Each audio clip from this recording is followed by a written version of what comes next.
So the big question I asked is, what do native English speakers have trouble with when learning Vietnamese? And so the first thing I did was I reached out to 11 different universities with professors that taught Vietnamese.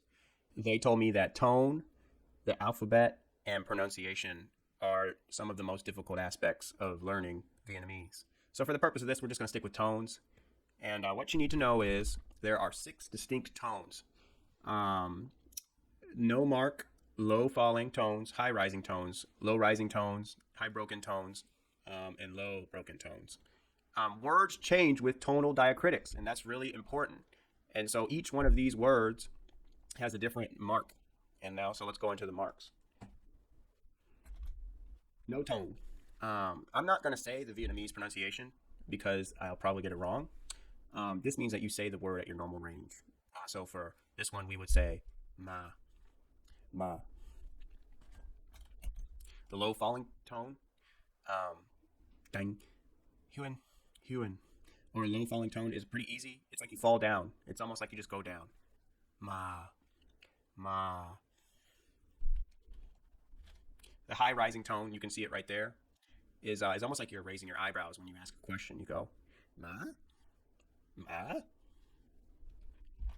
The high rising broken tone is has been said to be one of the most difficult ones.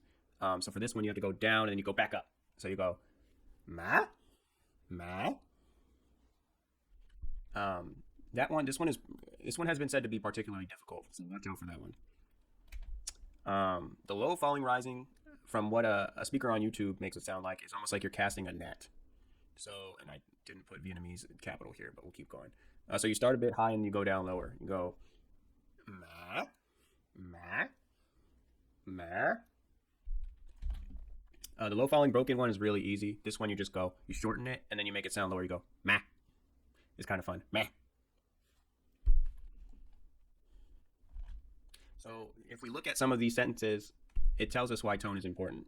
Em, the, you, ang. So when we put the diacritic of the accent mark above the O here, that means sick. But if we don't have the diacritic over here, that just means hug. That's hug. The same thing for you. Look at you. You means to love. When we don't have the high rising tone on you, it just means love. But when we throw that on there, it means weak. And so when you change the diacritics and you change the marks, the tonal marks, it can change the entire meaning of a sentence. So why does that matter? Well, if you don't have the correct tonal markings, an entire sentence can change. Speakers will not understand you, and tone plays a large part in other languages like Chinese as well. And also, if you're learning Vietnamese, it matters to you. But if you're not, it's interesting to know. Thanks for watching.